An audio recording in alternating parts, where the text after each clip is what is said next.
When you shut down an entire airline, there are consequences. People get stranded and they can no longer fly home. Right now, millions of tourists are stuck in countries that are not their home countries. They find themselves alone with little money, little support, away from their family, because it's literally impossible and illegal to fly back home. Everything that I'm reading on Twitter and Facebook is saying that the people that are following through with that are unable to get anywhere. So what are these millions of people supposed to do? Well, this is a problem, and there is one country that is trying to fix it. It's called Sri Lanka. In a small town in Sri Lanka called Ella, 14 tourists got stuck with no money or home. They couldn't fly back, and they couldn't afford a hotel. And that's where Srilankan Hospitality really shined. The entire city got together to help their 14 stranded tourists, to give them food, accommodation, and most importantly, give them family away from family. This is a thank you to Sri Lanka.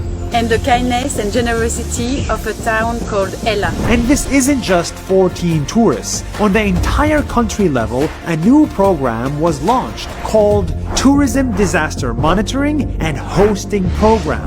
This is meant to support every stranded tourist in the country. If you are a foreigner stuck in Sri Lanka, they will host you, give you a home, give you food and support to survive the lockdown without going bankrupt. They will be your family away from family.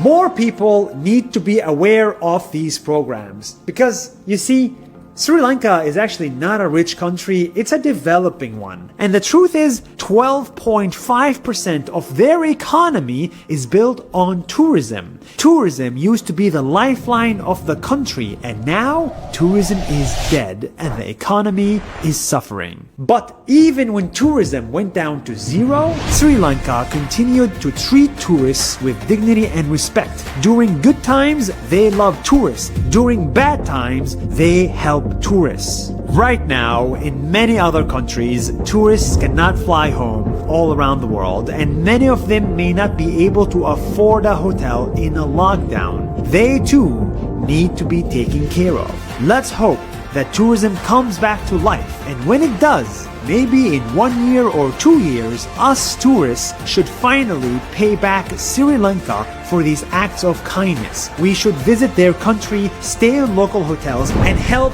their economy, because that is the best way for us to say thank you. And that is good news worthy of sharing.